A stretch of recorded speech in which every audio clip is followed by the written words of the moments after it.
Hello मित्रों, welcome to मंत्रालय education. હું પ્રકાશ આપનું હાર્દિક સ્વાગત કરું છું।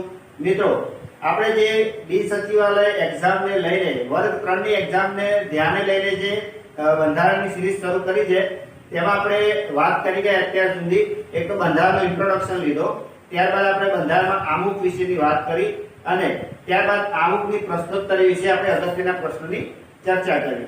હવે આજે આપણે એક નવો ટોપિક લઈશું કે જેનું નામ છે રાષ્ટ્રીયતા, એટલે કે ભારતના આન બાન શાન એવા રાષ્ટ્રીય પ્રતીકો અને તેમની લગતી અગત્યની માહિતી કે જે દરેક એક્ઝામમાં 2 થી 3 માર્ક્સનું આમાંથી કવર થતું હોય છે મિત્રો।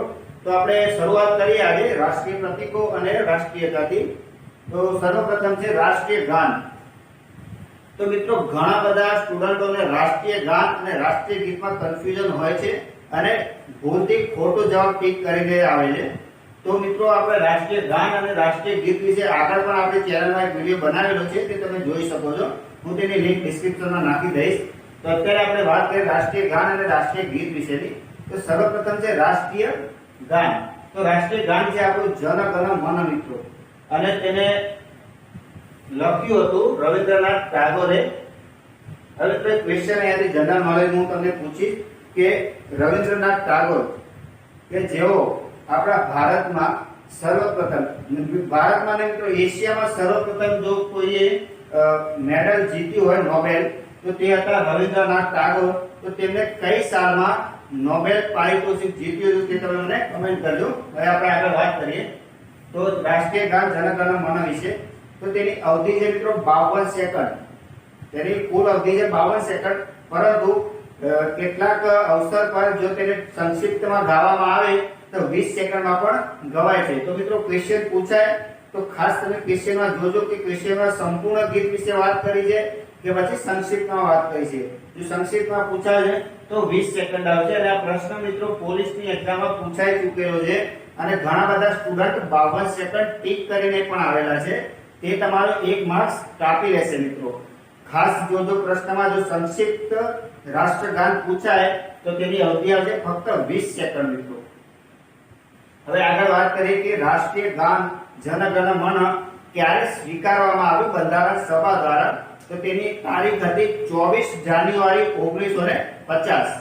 હવે આગળ વાત કરીએ સર્વપ્રથમ ક્યારે ગવાયું હતું રાષ્ટ્રીય ગાન। તો સર્વપ્રથમ રાષ્ટ્રીય ગાન જન ગણ મન ગવાયું હતું કોંગ્રેસનું 27મું અધિવેશન કલકત્તા ખાતે કે જે ઈસવીસન 1911 માં ભરાયું હતું। તો મિત્રો, રાષ્ટ્રીય ગાન જન ગણ મન વિશે આટલી વસ્તુ ઇમ્પોર્ટન્ટ છે અને યાદ રાખવી ખૂબ જ જરૂરી છે। હવે આગળ વાત કરીએ આપણે રાષ્ટ્રીય ગીત વિશે। તો રાષ્ટ્રીય ગીત છે આપણું વંદે માતરમ। તો વંદે માતરમ રાષ્ટ્રીય ગીત કોને લખ્યું હતું? તો તે લખ્યું હતું બંકિમચંદ્ર ચટ્ટોપાધ્યાય। જી હા મિત્રો, બંકિમચંદ્ર ચટ્ટોપાધ્યાયની એક નોવેલ છે આનંદ મઠ, જેની અંદર રાષ્ટ્રીય ગીત વંદે માતરમ લખેલું હતું અને તે ગીતને આપણે આપણા ભારતના રાષ્ટ્રીય ગીત તરીકે લીધેલું છે। હવે વાત કરીએ કે રાષ્ટ્રીય ગીતની અવધિ કેટલી છે। તો રાષ્ટ્રીય ગીતની અવધિ છે મિત્રો 1 મિનિટ અને 5 સેકન્ડ, અને જો તમે સેકન્ડમાં પૂછવામાં આવે તો સેકન્ડ થશે 65, એટલે કે 65 સેકન્ડ। મિત્રો, આ ક્વેશ્ચન હજુ પૂછાયો નથી, તો ખાસ તમે આ ક્વેશ્ચનને જુઓ, કારણ કે જે પ્રશ્નો હજુ સુધી પૂછાયા નથી તે પૂછાવાની શક્યતા વધુ છે મિત્રો। તો ખાસ યાદ રાખજો કે રાષ્ટ્ર ગીતની અવધિ 65 સેકન્ડ છે અને રાષ્ટ્ર ગાનની અવધિ 52 સેકન્ડ છે મિત્રો। હવે રાષ્ટ્ર ગીતને સ્વીકારવાની તારીખ જોઈએ આપણે। તો રાષ્ટ્ર ગીત સ્વીકારાયું હતું 24 જાન્યુઆરી 1950, બંને સાથે સ્વીકારાયા છે મિત્રો। એટલે તારીખ યાદ રાખવામાં આપણને કન્ફ્યુઝન નહીં થાય। પરંતુ જો અધિવેશન પૂછાય કે સૌપ્રથમ કયા અધિવેશનમાં ગવાયું હતું, તો મિત્રો રાષ્ટ્રગીત રાષ્ટ્રગાન કરતા પણ પહેલા 12મા અધિવેશન, કોંગ્રેસના 12મા અધિવેશન જે ભરાયું કલકત્તા ખાતે અને ઈસવીસન 1896 માં, ત્યારે સૌપ્રથમ રાષ્ટ્રગીત ગવાયું હતું। અને મિત્રો, સૌપ્રથમ રાષ્ટ્રગીત ભારત આઝાદ થયો હતો 15 ઓગસ્ટ 1947 ના રોજ। ત્યારે મિત્રો 15 ઓગસ્ટની મધ્યરાત્રિએ જો સૌપ્રથમ કોઈએ રાષ્ટ્રગીત ગાયું હોય તો એ હતા એનએસ સુબ્બુલક્ષ્મી। જી હા મિત્રો, એમએસ સુબ્બુલક્ષ્મી દ્વારા 15 ઓગસ્ટની મધ્યરાત્રિએ આપણું રાષ્ટ્રીય ગીત મિત્રો ખાસ યાદ રાખજો, રાષ્ટ્રીય ગીત વંદે માતરમ ગાવામાં આવ્યું હતું સુબ્બુલક્ષ્મી દ્વારા. હવે આપણે આગળ વાત કરીશું આપણા રાષ્ટ્રધ્વજ વિશે. તો રાષ્ટ્રધ્વજમાં આપણો રાષ્ટ્રધ્વજ છે ત્રિરંગો મિત્રો. અને ખાસ યાદ રાખજો મિત્રો આ ફિગર, કારણ કે ઘણી બધી એક્ઝામ કોન્સ્ટેબલમાં તો ખાસ મિત્રો આ ફિગર પૂછાઈ ચૂકેલી છે કે રાષ્ટ્રધ્વજની માપ કેટલું છે. તો રાષ્ટ્રધ્વજનું માપ છે મિત્રો 3:2. 2:3 ના કરવું મિત્રો, ખાસ યાદ રાખજો 2:3 નહીં કરવાનું, 3:2 છે. હવે આગળ વાત કરીએ આપણે રાષ્ટ્રધ્વજ વિશે. તો રાષ્ટ્રધ્વજમાં ત્રિરંગો એટલા માટે કહેવામાં આવે છે કે તેમાં 3 રંગનો આપણે ઉપયોગ કરેલો છે. તો તે 3 રંગ છે કેસરી, સફેદ અને લીલો. તો મિત્રો તેમાં કેસરી રંગ આપણા શૌર્ય અને શક્તિનું પ્રદર્શન કરે છે. સફેદ રંગ આપણા શાંતિનું પ્રતીક છે મિત્રો. અને જે લીલો રંગ છે તે આપણી હરિયાળીનું પ્રતીક છે મિત્રો. હવે આ 3 રંગ ઉપરાંત આપણા ત્રિરંગામાં એટલે કે આપણા રાષ્ટ્રધ્વજમાં એક અશોક ચક્ર પણ છે કે જેમાં 24 આરા આવેલા છે. અને તે અશોક ચક્ર સમ્રાટ અશોકના સારનાથ ખાતેના સ્તંભ ખાતેથી લેવામાં આવેલું છે. મિત્રો આ બેઝિક ક્વેશ્ચન છે, પૂછાય નથી હજુ સુધી અને આવું પૂછાય પણ નહીં, પણ આપણે જાણકારી પૂરતું યાદ રાખવું જરૂરી છે. હવે મિત્રો જે અશોક ચક્ર છે તેનો રંગ ખાસ પૂછાઈ ચૂક્યો છે.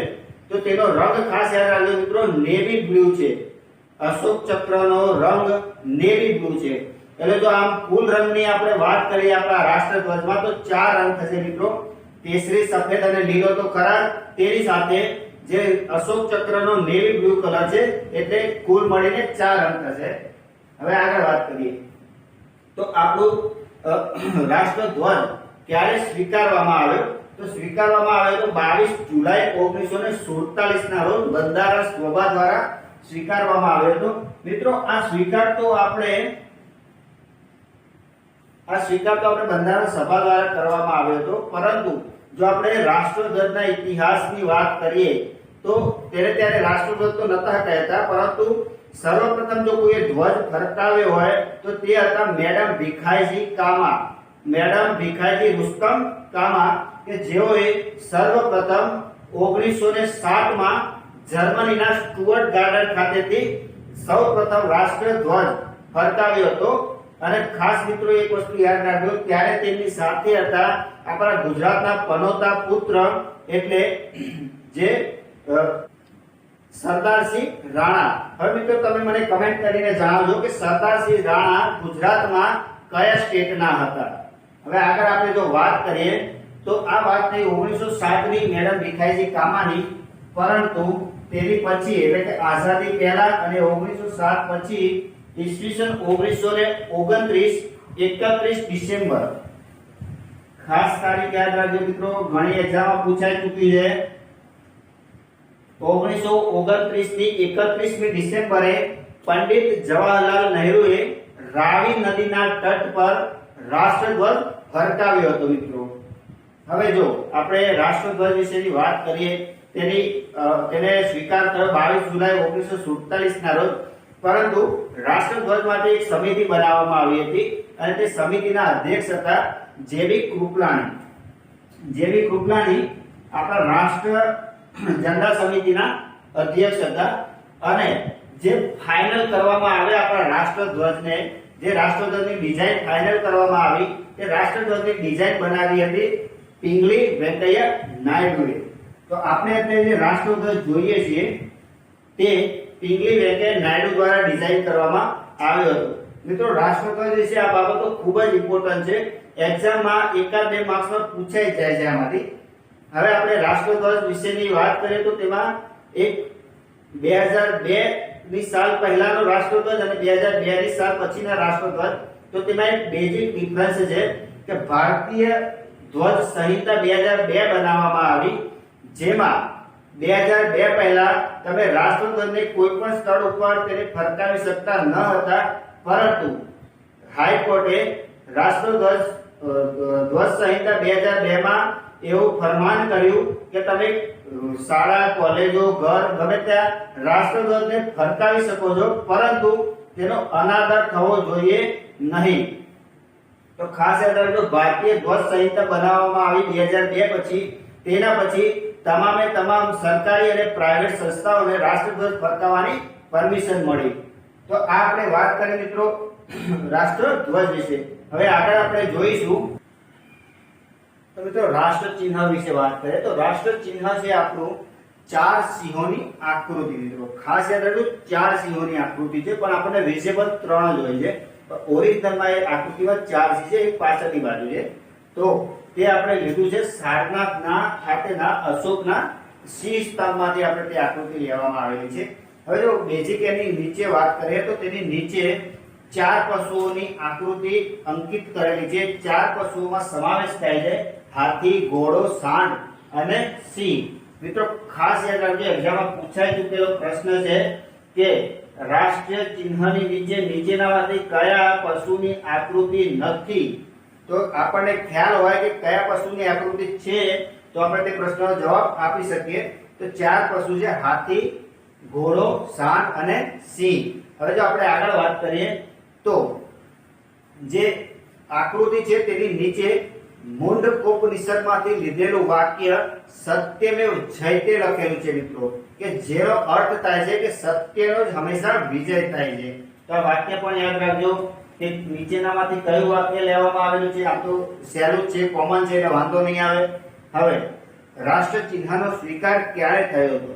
તો મિત્રો ખાસ યાદ રાખજો, રાષ્ટ્ર ચિહ્નનો સ્વીકાર થયો હતો 26 જાન્યુઆરી 1950 ના રોજ.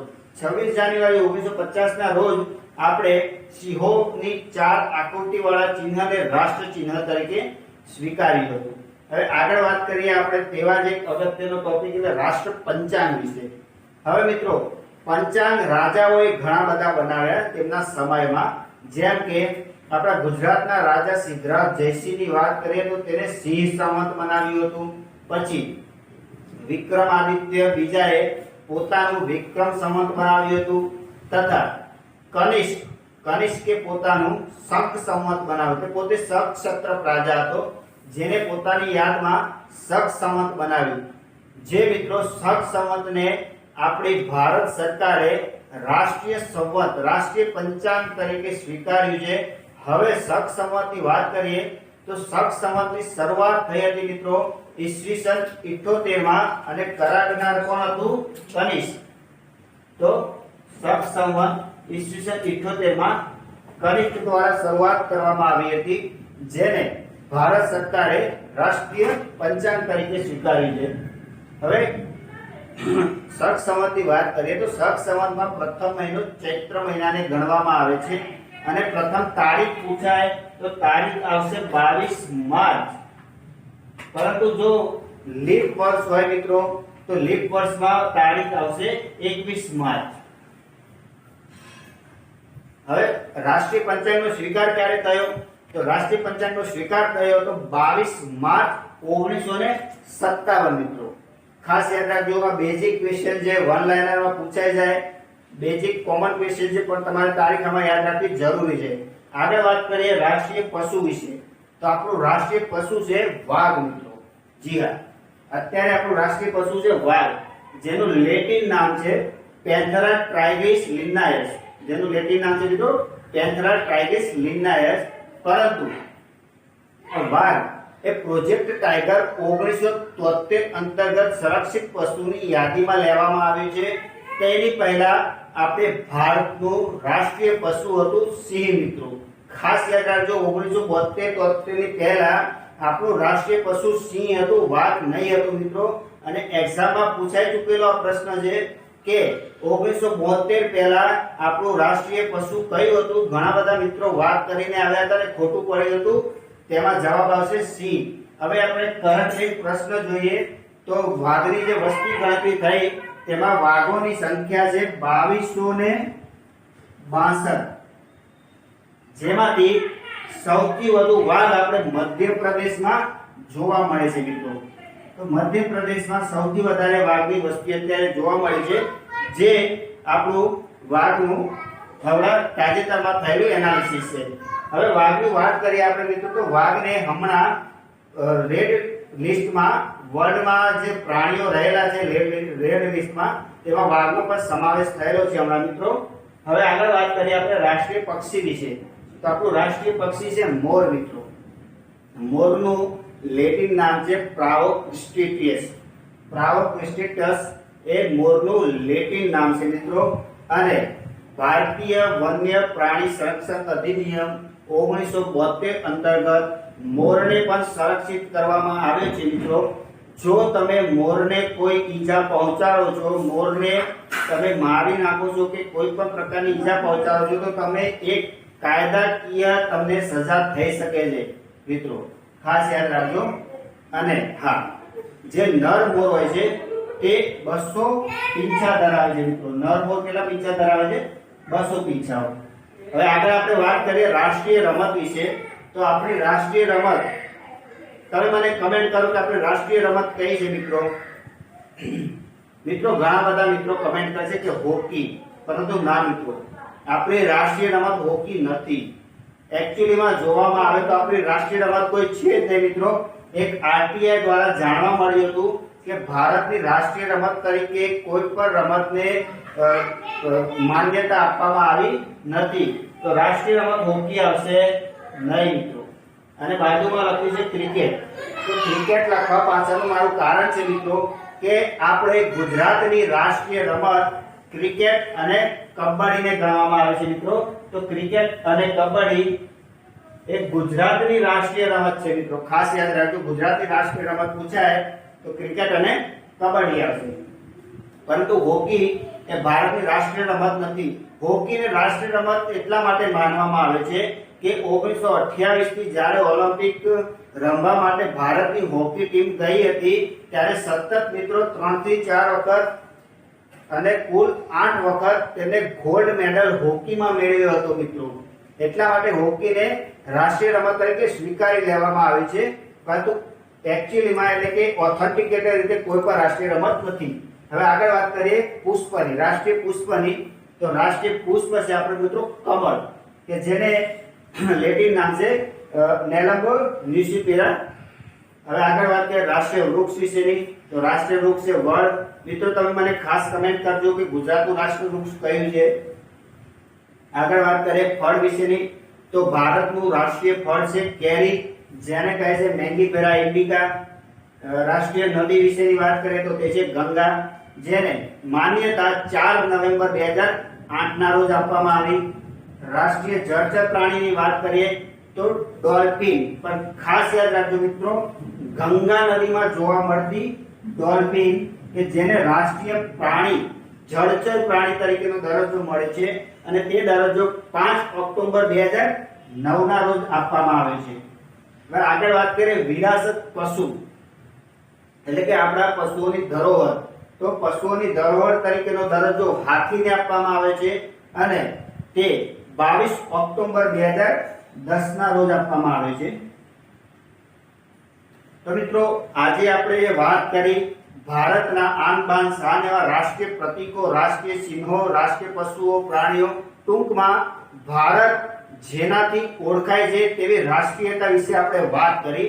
જો આ વિડીયોમાંથી તમને એક્ઝામમાં ઓછામાં ઓછું 2 થી 3 માર્ક્સનું પૂછાશે મિત્રો, તો ખાસ આ વિડીયોને કાળજીપૂર્વક જોજો.